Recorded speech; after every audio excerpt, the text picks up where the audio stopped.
Tonight on Country Squire Radio, You're exhausted. I'm exhausted. Poor guy just got back from Greece. Yeah, jet lagged like crazy, man. He's a little wiped out. But I tell you what, that's not what the show's about. The show's about Dunhill, the final stretch. More about that, as well as some other stuff, like a pipe question of the week, all about 10 stealing the square versus the circle gets the square. It's gonna be a long night. No, it's not. It is not. Beau's like, it's gonna be the opposite of a long night. All this with listener feedback, quickfire questions, and more back at here at the Country Squire Nights. That's right. Happening right now on Country Squire Radio. Welcome to Country Squire Radio. I'm Beau. And I'm John David. JD. Hey, Beau. Good evening, man. Man, good evening to you. How you doing, sir? Hey, welcome back to the States, dude. Yeah. You were overseas, right? You went to went to Greece. Dude, yes. Was it like a cruise, or were you on one of those islands, or did you go see where they make the ouzo, or what? Yeah, that's all I'll inquire into that. I'll leave that up to you. I will say, all right. So yes, I'll keep it. There is a little pipe smoking that plays into this, but I'll try to keep it brief. But yeah, man, we went to Greece. My wife and I, we'd been wanting to go for since a year before we got married. And we've been looking forward to this trip for quite some time, and it was amazing. We went to Santorini, so one of the islands, and had a beautiful view of like the bay, and just the water there is so blue. Went fishing and met some really extraordinary competitive fishermen and that sort of thing. And beautiful weather. Honestly, just absolute paradise. We did take a boat from Santorini to Athens, so we took a ferry and slept on the boat that evening, and then woke up in Athens. And in Athens, got to see the Parthenon and the Acropolis, just all the real stuff, man. Man, the Temple of Hephaestus and the Temple of Zeus, and, and all that stuff, and just to learn the history of it too. Like the Pantheon. I didn't realize this, but the Parthenon rather, that's up on top of the Acropolis. It stands still in ruins, but for the most part, it's still there. No, that's right. And over the years, it's been it was a temple of Athena, and then when Christianity came in, it was a church, and after Christianity, there was a mosque, that was built up, and then after that, it was bombed during the Peloponnesian War. One of the wars. And then after that, it's just kind of remained in ruins, but they light it up at night and it's gorgeous. And anyway, we went on a tour. I want to say on one of our days that we were there, it was like a Greek mythology tour of all of these ancient sites. And we're waiting for the tour guide and everything, and it was us and maybe a few other couples. And all of a sudden I smell this aroma, and I'm like, wait, why do I feel like I'm back at the Country Squire? Like, what happened? I turn around, this dude, older gentleman, rolls up and smoking a pipe. Yeah. And I mean, like, Greece, especially in Athens, is very much a smoking city, but it's mostly cigarettes and occasionally cigars. Like, you very rarely actually see somebody rocking a pipe. Yeah. Or at least this was my experience of the 3 or 4 days that I was there. So dude rolls up around a pipe. His name is Beau. No way. Yeah. So I met myself in the future. That's good. In Greece. That's good. Greece. Yeah, was he short and furry? He was short. He was less furry, but definitely enjoying some good quality. Well, man, I'm glad you had fun. I feel like the whole we've got these travel guides like Lonely Planet or Rick Steves, and it's like who needs that when we have Beau York? I don't know. Look, maybe you ought to dabble with that. I don't Dude, know. my wife, try a few additions. My wife put together an amazing experience just with signed up for like food tours and wine tasting. I will say this. I did not go to the place where they make the ouzo. I kind of felt like I had to. I did get a small container of ouzo just to give it a try. That's when from in the Rome, source, right? When in Greece, drink as the Greeks. And it is just as disgusting there as it is here. I can report that. You just don't know what's good for you. Oh, and one final note on this too. We visited a lot of churches, and so just the Greek Orthodox tradition. Is home to some of the most amazing mustaches and beards in like the history of the faith. I think that is kind of course, I'm hoping our dear friend Andy is listening tonight, who is our the local priest here at our ouzo supplier church and ouzo dealer. But although he may not appreciate us mentioning that, but But I feel like that is kind of a rite of passage. When you're ordained, you need to have your beard game's got to be on point. Dude. So I think that's a thing. There was one dude that like had this like massive like mustache. I mean, I can't even really his face kind of looked like a fur coat. It was amazing. There were like cones that were jutting out either like directly on either side of his face. Plus, like his beard also had him jutting out. His face was like a star. Like if his head was like the top of the star, I know what you're talking about. His mustache and beard made the other points, and it was. I think that would make pipe smoking difficult. I would imagine so, but life does find a way. Hey, shout out by the way to Eddie Gray, who joined us last week on Country Squire Radio, our first ever YouTube featured personality. It's a great mashup, man. I love that we get the opportunity to do that from time to time. Of course, he was able to step in and as we kind of introduced that new series. Yeah. But last week, not only was I out of town, but major events in the life of the Country Squire, grand reopening. It was awesome, man. Golly, it's just been a really wild couple of weeks, and it's been wonderful. I feel so energized, frankly, because we got all this stuff behind us. It's like, well, I can check these boxes off and feel like I can get back to doing what I love now. We've got the move through us and all that stuff, man. It's polished now. Well, it looks good.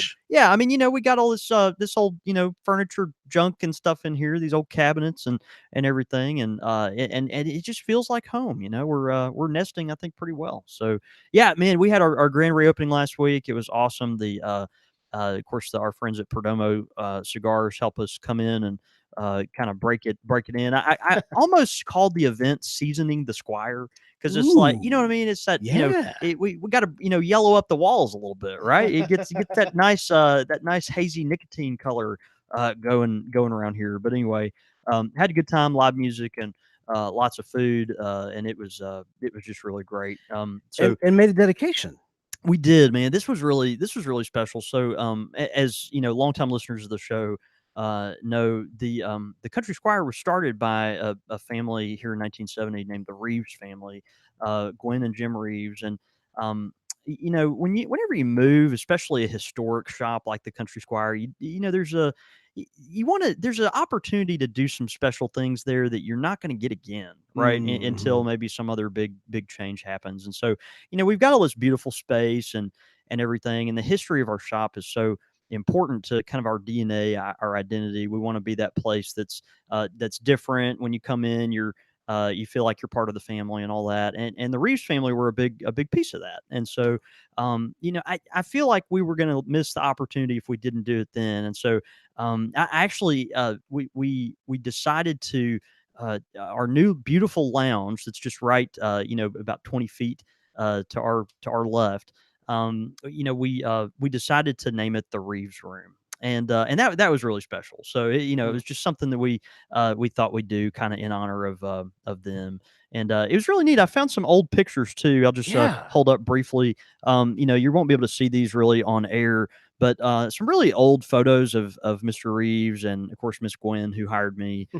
Just really neat. I love this. This must have been right after they opened. But if you look closely, if you ever come to the shop, maybe you can see it. But there's a picture of Mr. Reeves standing in front of our old pipe walls, and there is this scale right here, like this scale that's on the counter is literally right there, which is kind of neat. With brand new, looks really shiny, very low mileage on it. And of course, that is not the case today. But I'm imagining the boards, the pipe boards behind them are the same ones that are up. They are, they absolutely are. They're the same ones. Of course, we saved those and brought those over. So right, so it was great to dedicate. It was great to celebrate. We probably had 80 folks here that night. Just lots of beer flowing and music and all that stuff. But honestly, it's good to get it kind of behind you. Like I'm a tobacconist. I love, well, I was about to say I love throwing parties, but I really don't love throwing parties. I'm kind of introverted, right? And so it was fun to have all my friends here, and we celebrated, and we got the shop nice and broken in. But what's been nice is I've been able to get back in the kitchen. Like enjoying the blending the leaves again, and just kind of feeling it in my fingers, enjoying smoking my pipe as a way to relax instead of a way to get through. It's just so funny. I almost feel like I've kind of come back a little bit. It's really really nice just to get all that stuff get back going down the path of the things you really love to do. So anyway, it's been a fun week and really exciting. I celebrated this weekend by having some folks over to the house and did something this weekend I never thought I would do, that I've raged against on this show, and I might do it again. I'm trying to think of what this could be. But I used a torch lighter to light my pipe. Oh. Now this is a big no-no. Hey, And man. the reason I did it is because, well, I couldn't find anything else and I was surrounded by cigar smokers. But also, that was number 1. But number B is that I was smoking my Davrin Morta, which I think can handle it, right? If any pipe can handle it, then I'm thinking the Morta pipe could probably handle it. So, but anyway, it worked good. It worked great. It just incinerated the tobacco, but it got it lit quickly, and then I could kind of carry on the conversation again without having to monkey with it. Hey, man, there's salvation in Christ. I don't know. No, there is, and I loved being forgiven and redeemed and all those things. But yeah, I don't know. Don't do as I say, not as I do. Yeah, but I did that this weekend. You're repenting, and I'm kind of unrepentant. I don't know. I mean, it was, but again, as the purist in me is going to tell you to just never do that. And no one's listening to this, so no one will know that I did that. Obviously, it's fine. It's fine. Yeah, right? There's not thousands of people that you've now confessed that to. That's great. Hey, man, so glad to hear such amazing success, man. The dedication in particular, that's awesome. I mean, it just. The thought about, I mean, just what a blessing you are, not just to the pipe community, but just to the legacy of the Reeves. I mean, that's kind, so many people, when they sell their businesses and that sort of thing, there's always kind of this question of what are they going to do with it, because you really are, it's completely out of your hands. Right. But man, you've just constantly paid homage to the folks that laid the groundwork for this shop and this community. And man, I just applaud you for that. I see that. Well, thanks, man. Really this is just the next guy down the road, right? So we've always said that this shop, God willing, will continue to go another almost 5 decades, and there will be some guy down the road after that is a sucker enough to take on something like this, and he'll have his own twist, or she'll have her own twist on it, and we'll go from there. But right now we're happy to be where we are. Yeah, that's good. That's good. Now I see, but that does clear it up. So you're like trying to set a precedent. So when you do sell it, be like, hey, by the way, I did a whole room dedication to the people I bought it from. Just putting it out there, just thinking about it. Yeah, I mean, that's what I did when I bought the shop. So I mean, I'm saying, yeah, that's it. All right, probably dedicate the bathroom to me or something. So hopefully, folks will get a chance if they didn't make it up here for the reopening. We do have a big event that's coming up very, very soon here, the Jackson Pipe Night. No, that's right, November 1st. That's a Thursday night. We've never done this event on a Thursday, but it worked out great because our friends from Laudisi could be here that night. So Jackson Pipe Night is the annual event every year. We have lots of food. Typically, we have music. I'm hoping we can line that up again this year. But then also, our slow smoke competition, which is kind of the big deal. And so we really look forward to that this year. Thursday night, our friends from Laudisi will be here. They are the distributor of Savinelli pipes, Cornell and Deal, GLP's tobaccos, as a host of others, Caribe lighters, lots of accessories, and soon to be Peterson pipes as well. Okay. And so I'm not sure. I think this event is going to be a little too early for them to have Petersons here at the event, although I could be wrong about that. But I know we'll definitely have lots of Savinellis and Rossi's, and as everyone knows, we've been a Savinelli shop for a very long time. So look forward to that. Yep.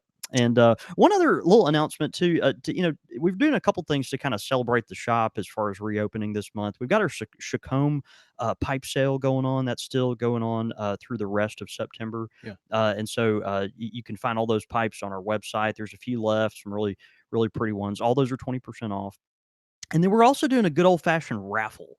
This is something we don't take advantage of often enough. I feel like, I don't know. I mean, like raffles to some extent, like that almost seems synonymous with pipe club and that sort of thing. It's fun sometimes. It's low hanging fruit. It's easy. No, it is. It is. But we wanted to do something fun, so we're doing a raffle. You can you don't have to be local here to participate. You can actually buy a raffle ticket through our website, and of course that's the countrysquireonline.com. If you go to accessories and then look for September raffle ticket, you'll be able to find it. But we're raffling off. So we've got pipe. Again, the Country Squire, we're a pipe shop, but we do have a large cigar community here, and so we're raffling. The winner gets to pick their gift actually. So we're giving away one gift, but the winner gets to pick which one he or she wants. And so Okay. for our cigar friends, we've got a exclusive box of Camachos over there, really really nice. But what I wanted to mention tonight, obviously for our radio show, is this beautiful Peterson amber stem pipe that is valued at $440. And so we're gonna be raffling this off, and it's gonna be awesome. So yeah, snag up a ticket if you want to. We'll be drawing that next Saturday, and wherever you are in the world, if you win this, we'll ship it to you. But, that's awesome. Yeah, it's got a real amber stem. They found a bunch of this stuff in their factory. I think it's been a couple years ago now, but I made some limited edition pipes. It's got real sterling silver, which of course has a beautiful patina. That's a P-lip and the amber stem is actually a P-lip stem, which I don't know how you carve amber to begin with. But I was kind of holding this amber up to the light, like looking for like a little mosquito in there or something, thinking like maybe we could start our own Jurassic Park. I don't know. But anyway, so you may find the mosquito, and you may along with our friends from Peterson start your own science experiment. So you do have a John Hammond look going on right now. You like that? Yeah. John Hammond Cole up in here. That's terrifying. Yeah. Welcome to Jurassic Park. That'd be great. That'd be great. Awesome, man. Well, that sounds like a lot of fun. We also mentioned a few episodes back the custom cob competition has returned this year and is going to be for our Thanksgiving themed episode. So you can get all the wonderful information through Facebook this week. We'll have all the details. It'll be the exact same way we ran the custom cob competition last year, just a different holiday. That's right, Thanksgiving. So give thanks for the custom cob competition, and we will give thanks to see all of your amazing entries, which will be, of course, featured on the show. More details. I'm excited about that. Yeah, I can only imagine the creativity that's going to come from that. Yeah. Absolutely. And finally, one last thing we have to make mention of before we jump into the meat and potatoes of this here episode, and that is a shout out to someone who is very near and dear to our hearts and near and dear to the hearts of many listeners out there. That's Brian Levine. Brian Levine, of course, the host of the Pipes Magazine radio show, a podcast, the podcast that if you, it's like one of those things. Remember if you see one movie this year, see Star Wars. If you see two movies this year, see Star Wars and Austin Powers. To some extent, that's what, if you listen to one podcast, listen to the Pipes Magazine. That's right. That's right. And if you have the time to listen to, maybe throw us in there. I don't know. Exactly. I don't know. It depends on how desperate you are for more content. Yeah. Exactly. Well, but man, Brian is celebrating 6 years. 6 years of the Pipes podcasting, Magazine, which is just so great. Of course, we have from the beginning just had a great relationship with Brian. He is so encouraging to me as a professional, but also it's been fun to connect and cross over with him through this. Man, he's the godfather of pipe smoking media, Yeah. Absolutely. And I love that. I just think it's been a whole lot of fun. Mike from Pipe and Tamper recently, he was kind of talking about how Brian is kind of like the godfather of it, and I think that feels right. Absolutely. But you got to think 6 years consistently putting out incredible content, lots of great interviews, super informative. He has such a way with folks. And loves to make fun of furry little Southerners, with small feet. Yeah, I was about to say, but Brian, he's just so plugged into the pipe world, man. There's no one like him, and we're even if he is crotchety, we're really grateful for him. Yeah, he's like to some extent like the Obi-Wan Kenobi of this show. If Obi-Wan was kind of like cynical and mean, like right. Like making fun of Luke, like come on, you idiot! You can do better than that. Shape it up, Exactly. Oh man, giving Luke Skywalker a shut up button. It's all in love, Oh, absolutely. Yeah, it's all in love. Love and it's not just love, but absolute respect, and we have absolutely nothing but love and respect for him, and we lift our glasses to you, sir, and congratulations on 6 years, and man, here's to the next. Yep, that's right. All right, so tonight, man, on Country Squire Radio, we are talking about Dunhill tobaccos. And we're doing so in a way different from the way that we've talked about Dunhill in the past. We actually, if I'm not mistaken, have had a Dunhill featurette show. But we're asking kind of a question this episode, and that is the final stretch. The final stretch? Did I hear a question mark in there? That was the goal. There's a little inflection. No, you did it good. Right. Yeah, no, that's good. Final stretch. Question mark. Yeah, never. No, right. Yeah. Don't ever do that again. Yeah, so this has been the talk of the pipe world, right, over the past 2 years, and it's been to a lot of mixed emotions and furor and excitement and everything else. It's but Dunhill tobacco's going away, right? And so we just kind of wanted to explore that a little bit. This came up to my mind recently because there's all this kind of confusion popping up in tobacco world. Dunhill, of course, they announced and we'll get into some history of this in a second. But they announced they're going to discontinue the tobaccos and the people that own the rights to it and everything. That's for a variety of reasons. But I've been seeing this stuff pop up, and it's just so goofy, right? So here's what a Dunhill Durbar tin looks like. Okay, so we have Durbar. A little yellow tin, very recently featured them. Not particularly attractive looking tin, but then there's this other tin called Robert McConnell. It's called Durbar Square. Look familiar, Beau? Yeah, you could almost say that it's the exact same branding. Thing? So here's another tin we all know and love, Dunhill Early Morning Pipe. It's got the little rooster on there with the sunrise, beautiful artwork, and then look at this other Robert McConnell blend. You see, it's got like this little chickadee looking thing, and what does that say, Beau? It says lawsuit. I mean, I'm sorry. It says early bird. Early bird. Yeah. So our one of our favorites, 965, of course, one of the choices of Mississippi's most famous pipe smoker, William Faulkner. And again, we have, of course, the favorite Robert McConnell My Mixture 999. Wow. Right? Okay. Yeah. We've got Dunhill Nightcap. And this is just so classy. We have from Robert McConnell Nightclub. Oh yeah, right. I feel like that should be a Saturday Night Live skit. and then of course Ye Old Sign from Dunhill, and it's classic with the little guy with his curly hair smoking his church yield. And look at this. It's the old sign. Right. Well, yeah, they got the American. I mean, they're literally not even trying, right? Yeah. And so others from Robert McConnell actually don't have these in stock, but instead of aperitif from Dunhill, we have the appetizer. Wow. Instead of Royal Yacht, we have Royal Island. Well, you take the yachts to the island. No, that's right. And then, of course, we have instead of Elizabethan mixture, we have Majesty Elizabeth. Oh my. And again, we featured Robert McConnell not too long ago on Country Squire Radio. We love their tobaccos. I mean, it's just a great, of course, they're made by Kohlhaas and Kopp in Germany. Fantastic tobacco blender, historic brand. They make awesome stuff. But this is hilarious. Like, who wants to?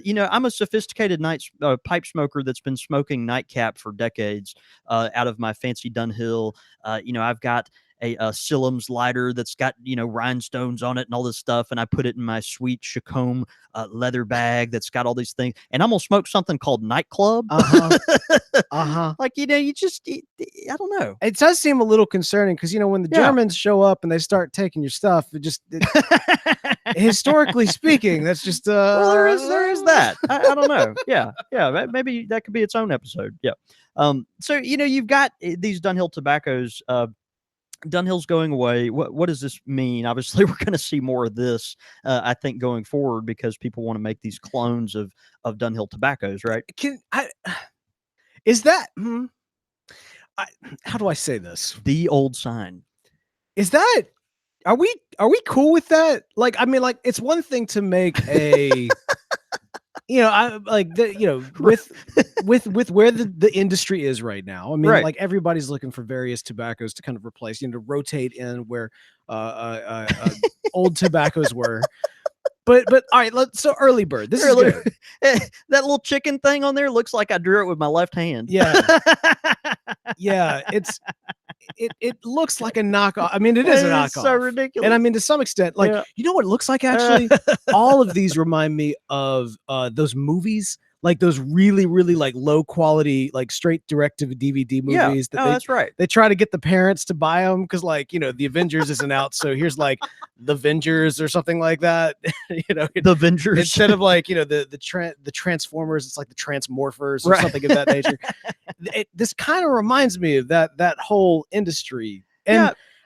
I isn't there isn't there a way to create a new tobacco that rotates in without having to do so in such a Blatant, like, yeah, yeah. I don't know. I mean, how do you even say it? Like, and obviously they weren't even trying to hide it, right? I mean, it's not even like this blend is an homage to. No, this is early bird, man. It's got that little chicken thing Yeah, in it. no, I mean Yeah. it is what it is. And I mean, like, there's something to be said about, gathering that initial visual. I mean, how does it smoke? I guess is more of the No, question, that's right? Like, great. So, well, and this is not the first time we've experienced this with Dunhill. So, in the first part of 2017, last year, British American Tobacco, they have had the rights to the Dunhill tobaccos for several years now, and last year they merged with R.J. Reynolds of Reynolds American, and very shortly thereafter decided they were going to get rid of some of their lower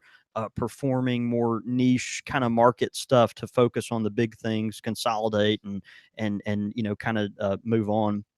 And so one of those things obviously was Dunhill tobaccos, the Dunhill tobacco line. And so you think Dunhill, it's not just pipe tobacco; it's a whole host of cigars as well. They had a lot of cigars that actually had gotten some acclaim, some aged Maduro stuff, and others I'm not super familiar with. mm, But so anyway, they were like, well, we're just going to get rid of all this. But what a lot of folks don't realize, particularly if you've entered the pipe market over the past 5 years, if you've become a pipe smoker over the past 5 to 8 years, that Dunhill has gone off and back on the market right. multiple times, right?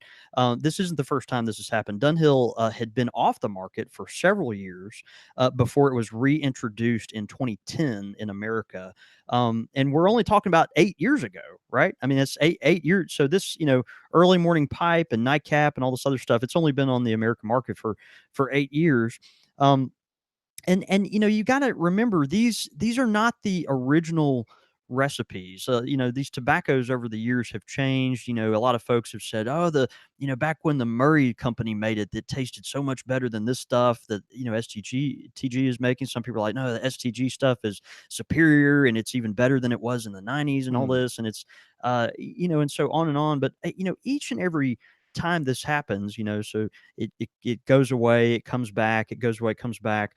There's constant change in this stuff. I mean, and let's remember, tobacco is a plant, right? And so it's dependent on, the soil and the yeah, good crop. availability of a good crop, right? And Mhm. so all that. So the tobaccos that were introduced again in 2010 were, as close facsimiles to the originals that they could get.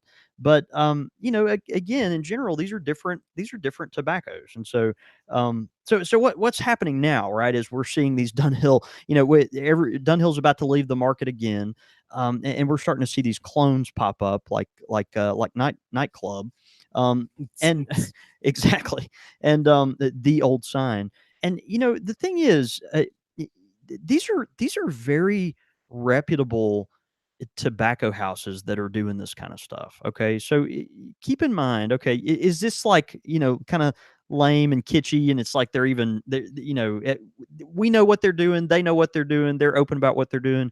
The thing is, like, this tobacco, I haven't tried any of it, but it's probably really good. It's probably really good. It better be. No, it better be, right? It better be, but it probably is really good. You got to think, folks have been making Dunhill matches for years and years. If you look at our friends from Sutliff, who make great tobaccos and is kind of experiencing a resurgence right now, they are producing basically a clone of every single Dunhill blend, but they didn't just start doing this. You can buy it in bulk from them today. I mean, they've got everything from Elizabethan mixture to the 965. I mean, you name it. They've pretty much got all the big stuff that you can buy in bulk. Many other houses, of course, Robert McConnell, who iconic brand. And we've seen this before, right? I mean, think of other tobaccos we've featured on here before. Einstein's Tobacco Revelation. Of course, Mhm. our friends at Cornell and Deal, they have one called Epiphany. And if you read the back, it's, sounds a lot like Revelation, right? And so, Mm, mm. other things like that.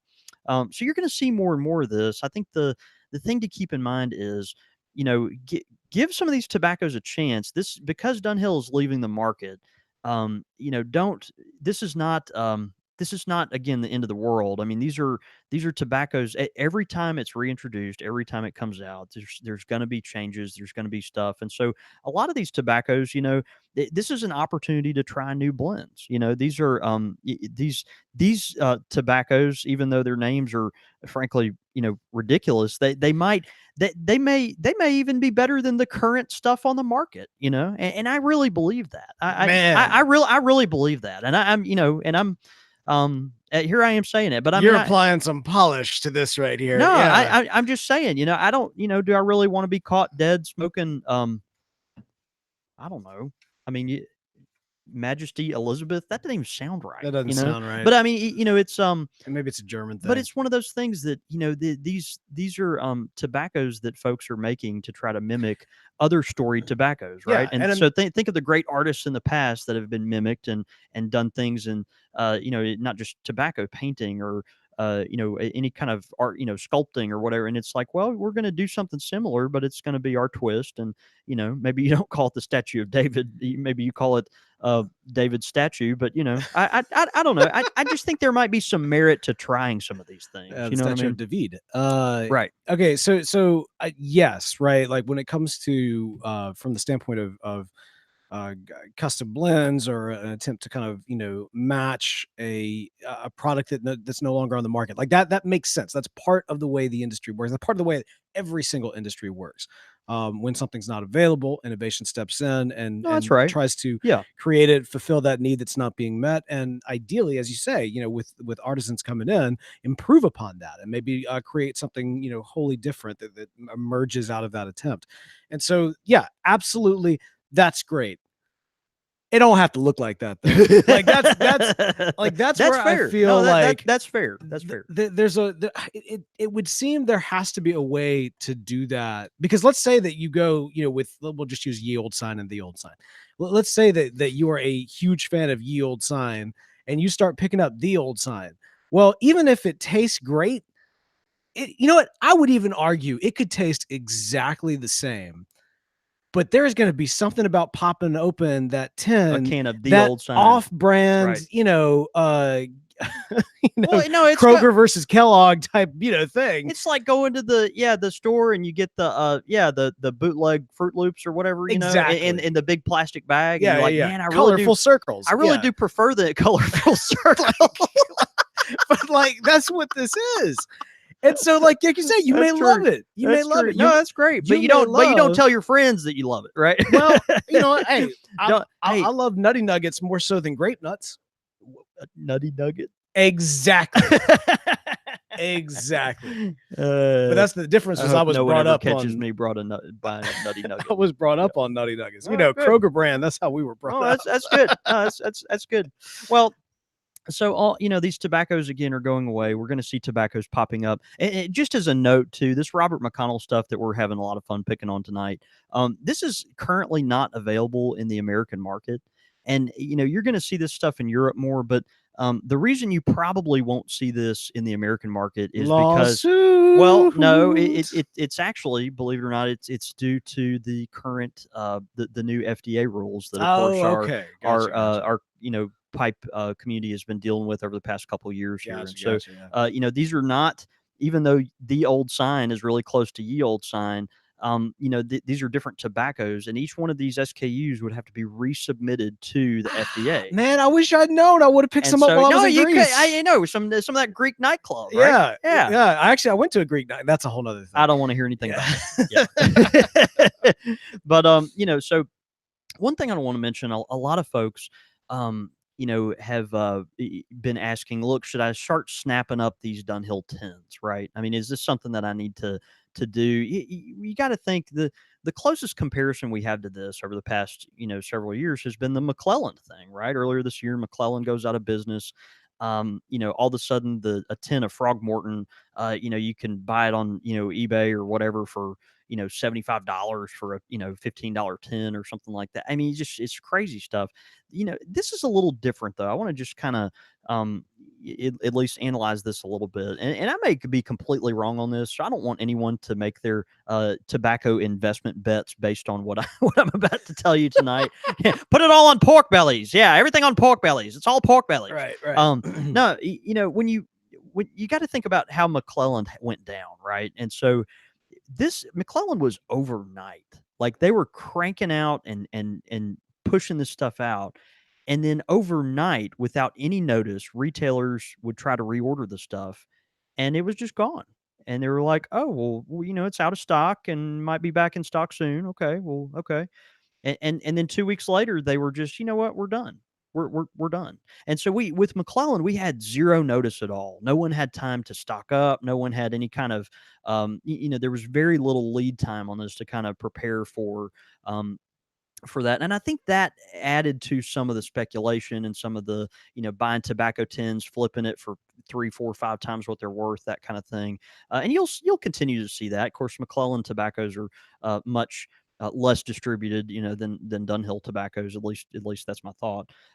In this case, Dunhill, this has been a thing that we've been aware of for getting close to 2 years now. And so folks have had, months and months and months to prepare for this, to stock up these huge stockpiles of tobacco. And of course, Dunhill kept making it even after they announced it. And so just the market has a lot more of this on the market. And so, can you still find this stuff?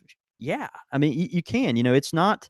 They're not, to my understanding, they're not producing it anymore. But it's not like you call a bunch of tobacconists and you can't find them. And goodness sakes, here I've got these cans I just showed you right here. There's a ye old sign, right? You can buy that today at the Country Squire, if we were open, because we're not. But but so there's a sense in which okay, is it getting close to time? Do you want to put you a few tins back? Well, maybe so, but I don't think as an investment thing this is going to be the same as the McClellan stuff. Don't anticipate buying a can of Nightcap and then by March of 2019 selling it for $80.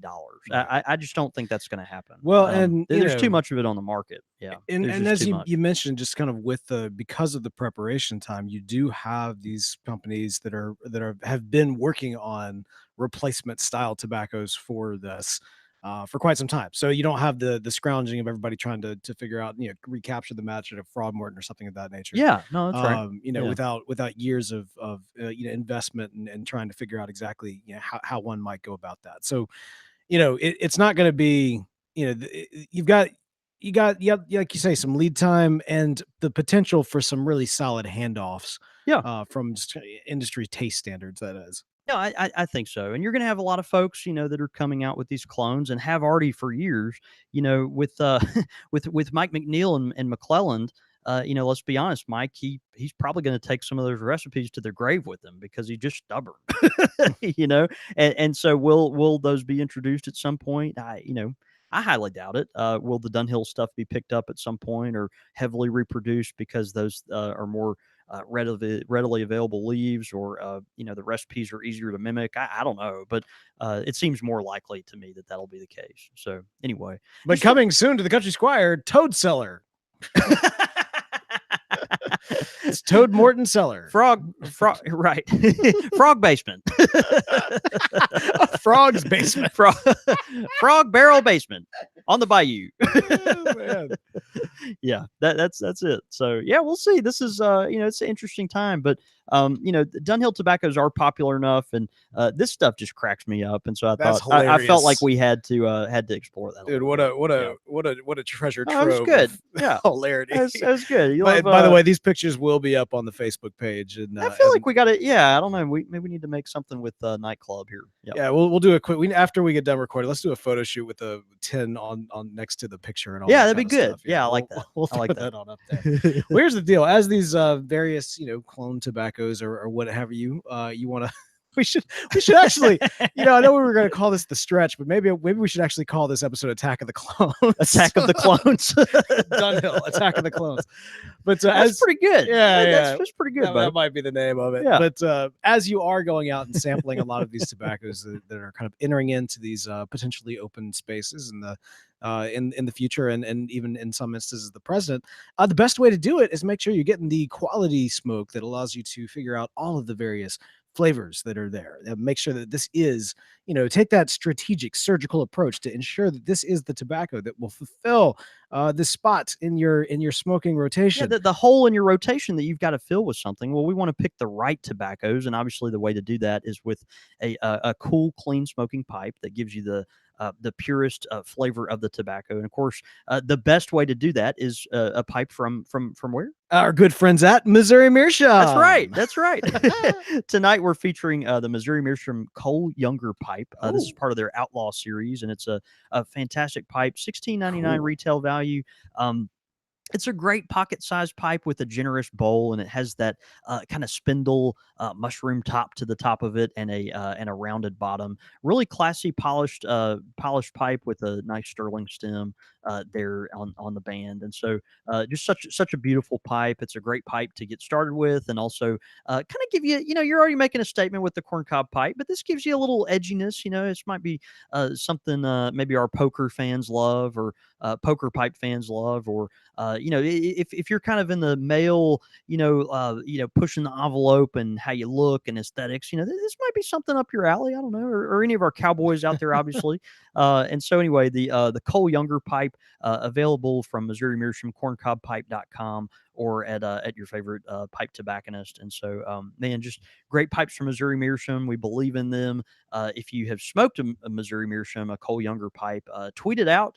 Forward that to us. We'd love to retweet that and make sure that they know that we're glad that they're sponsoring the show. Absolutely, man.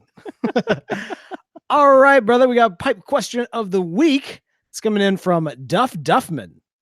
Duff Duffman. Really? Is that a character from like The Simpsons? No, that's that beer they drink, right? Yeah. Duff beer. Duff beer. Well, maybe it was Duff beer. Duff, founded by Duff Duffman.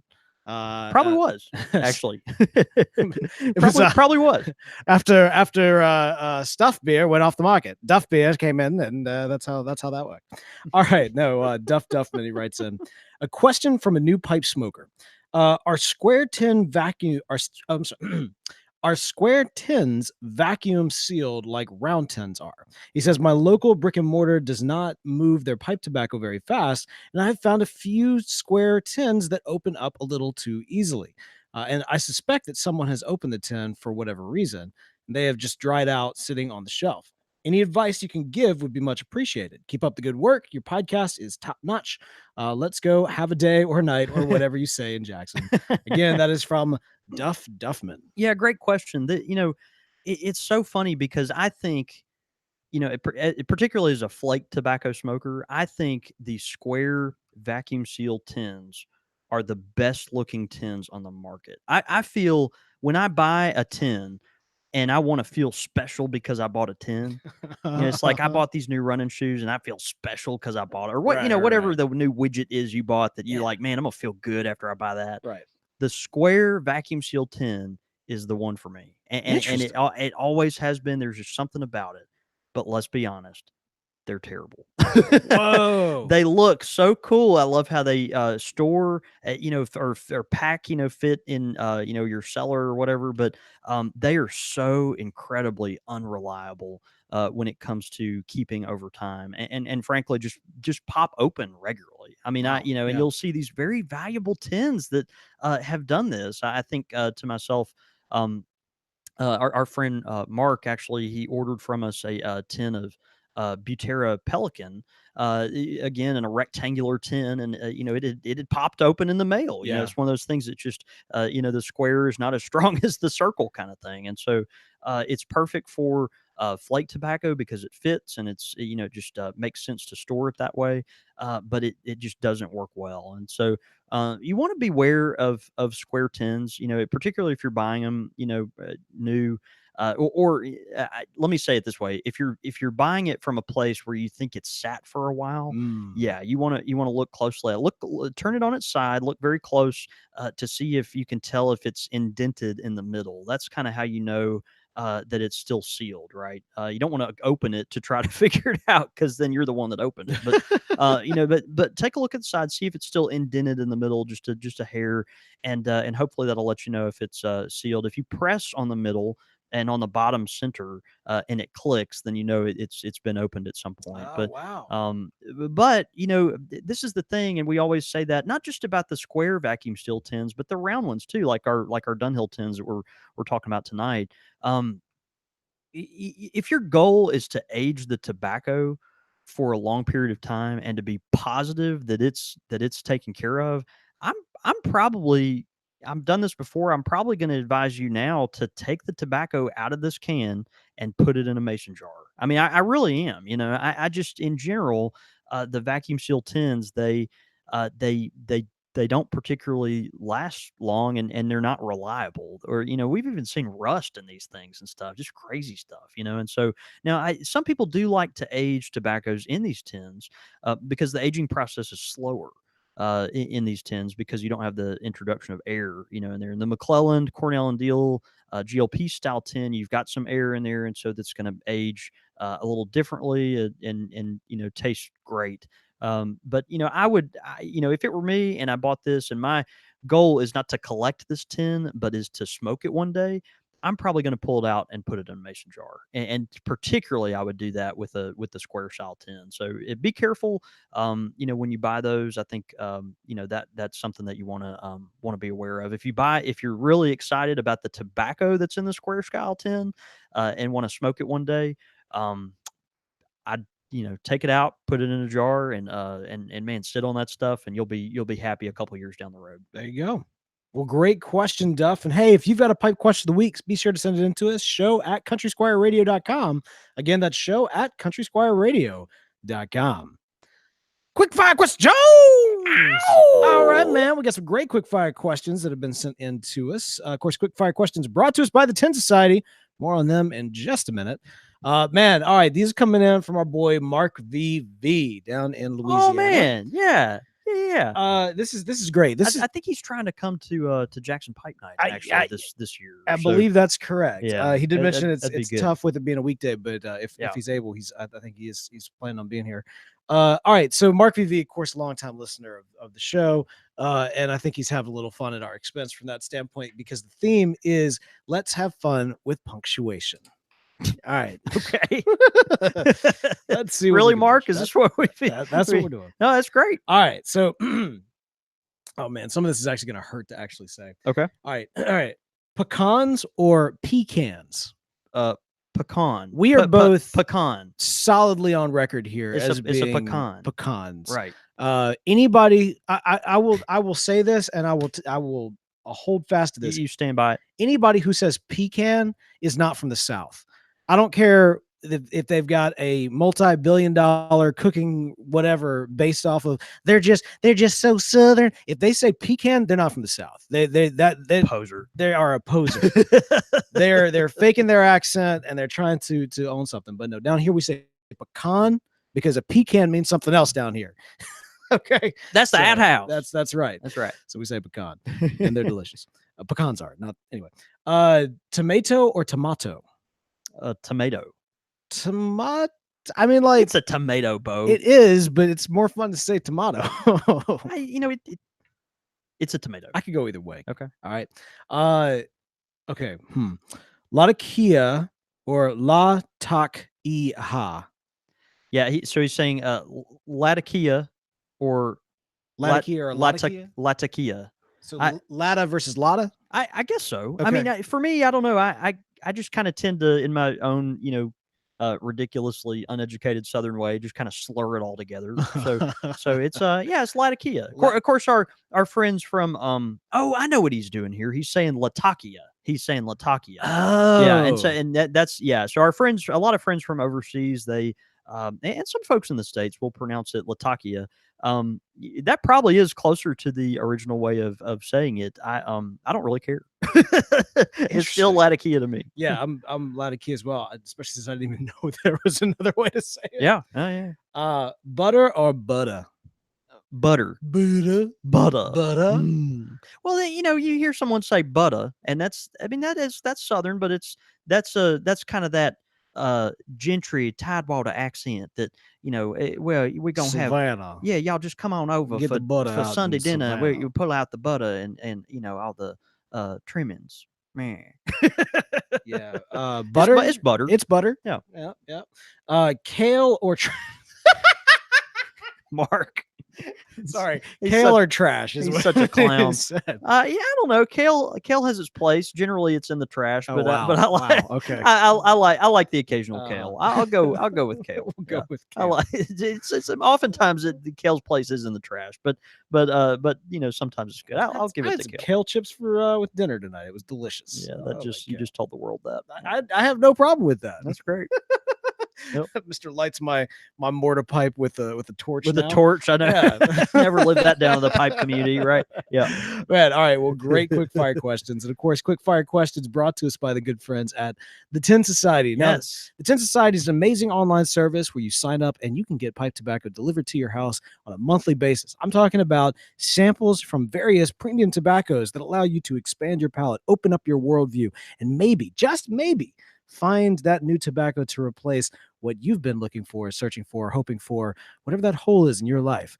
Perhaps the Tin Society might be able to help you fill it. I feel like this could also, the way you just put that, could be something for like eHarmony or something. This is it's the new dating solution. We love the folks at the Tin Society. Of course, they've been dear friends of Country Squire Radio here for a long time now. We're very thankful for them. They have such a great concept, right? So you're regularly every single month getting these beautiful packages. You're getting exposed over and over to some of the best tobaccos in the world, both well known, but also more hidden gems, right? That they've vetted out and made sure, man, this is something that we think is really worth the pipe community being exposed to. And so they're great at finding those diamonds that are out there.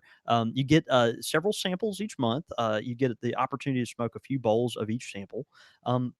And then those tobaccos, some of them you won't connect with, some of them you will. The great thing about that is that even the ones you don't, it gives you a chance to reset your palate, expand your horizons, understand what else is out there. And when you go back to the tobaccos that you do like, your palate's that much more sophisticated. This is the fun of pipe smoking is all that nuance and appreciating the different leaves and ways of processing tobacco. So if you sign up for the Tin Society, you can do that at tinsociety.com.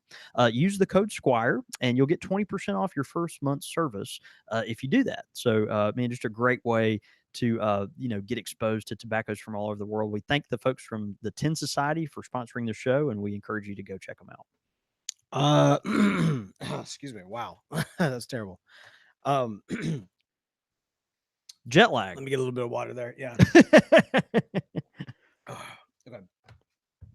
All right, man. Listener feedback this week. We got some great listener feedback in. First up from Alan Pack, who writes, says, hello from Brazil. Been smoking pipe for 5 years now and just recently came across your podcast. Instantly hooked. Your content is very educational and most importantly, entertaining. Congratulations. Could you clear something up for me? The oldest episode I can find in the archive seems to be the 100th one. Is there any way to listen to the older episodes? Thanks in advance. And again, that's from Alan Pack. Well, first of all, Alan, thank you so much for the kind words. Yeah. And man, Brazil. All right. I always, we say it's international. And it's always nice when y'all validate us in that fact. So great question. So yes and no and yes. So yes, the first 100 episodes we had available on a exclusive feed that was available to those that were supporting the show through Patreon, our club members. In fact, if you go to patreon.com/Country Squire Radio, you can learn a little bit more about the Pipe Club, the Patreon account, how you can help support the show, all that great stuff. We'll mention that again at the end of the show. Yeah. Then I want to say it was early this year. Podastery got hacked pretty hard and shut down a lot of a lot of feeds that existed in the old format. Right. No, that's right. And it has been, if I'm just being honest, it has been a nightmare to clean that situation up. The various feeds have had varying levels of priorities. So, for example, we have had whoever hacked the site was doing so. It appears to target one specific show, not this one. And so they retargeted that show and actually got it removed from iTunes. And it's been this kind of constant battle with whomever is kind of trying to hit us. And so, anyway, all that to say, that show's kind of taken priority at trying to get that fixed. Now, I can say that right before I went on vacation, that show was fixed. So, the next in the priority line is the Country Squire Radio Archive. So, all that to say, very soon, I will go ahead and make commitment to you, Alan, to you, John David, and to you, everyone who's listening.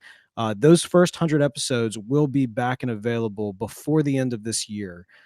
In some form or fashion for patrons and those that are sponsoring the show.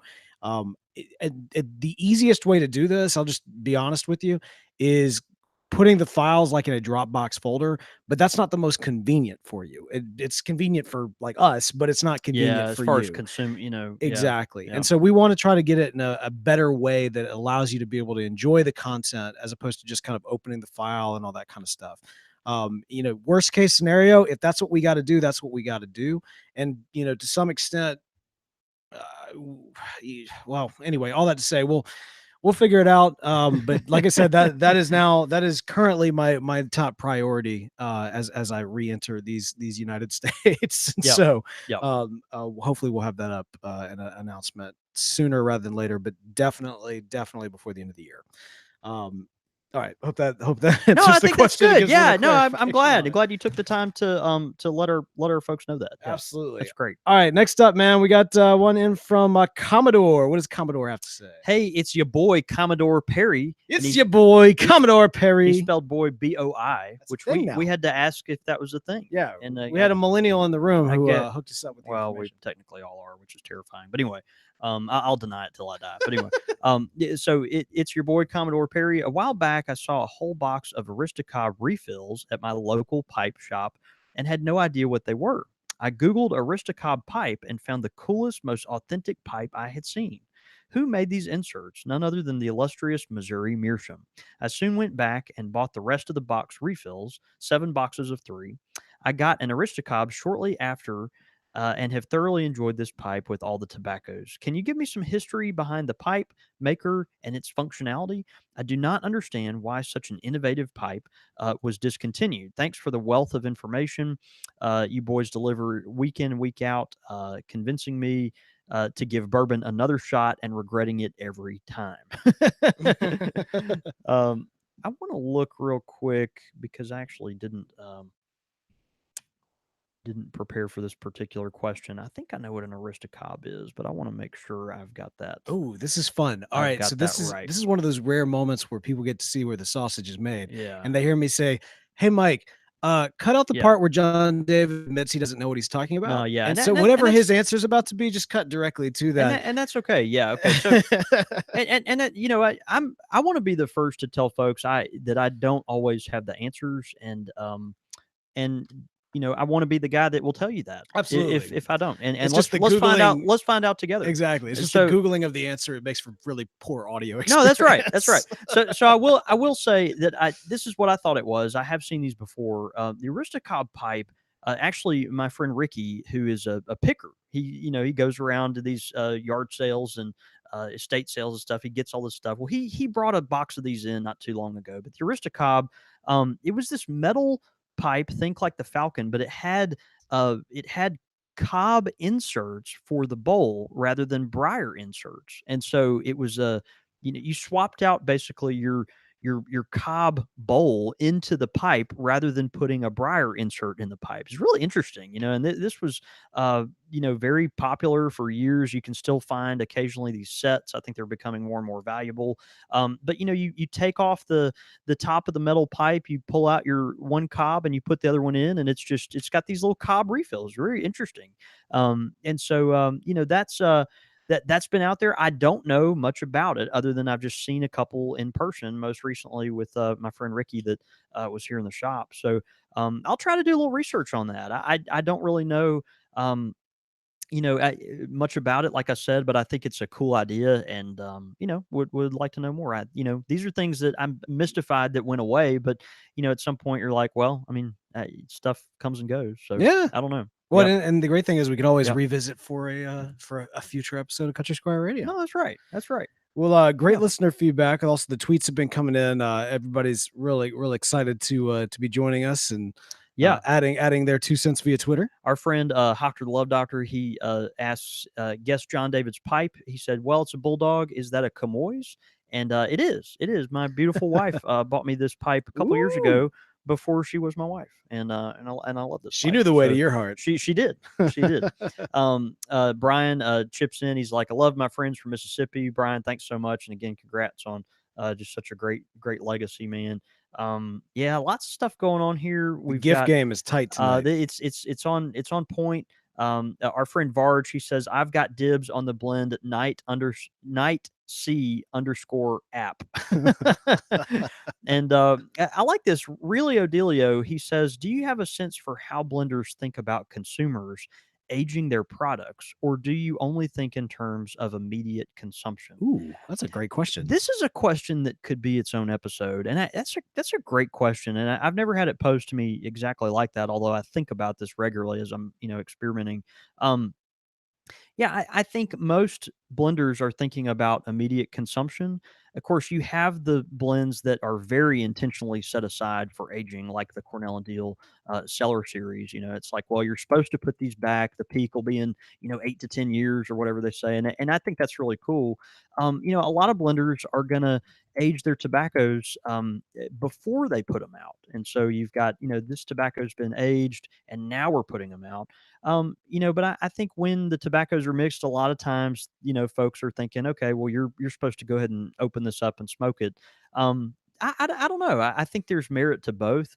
I do think most blenders on the market are thinking about immediate consumption. I'd like to see less of that. I'd like to see folks, playing the long game a little more. So we'll see where that goes. Fascinating. Yep. Interesting. Yeah. Well, I just made a note. So if there's a show to be done in the future, yeah, that's good. I like that. We'll definitely revisit it. Yeah.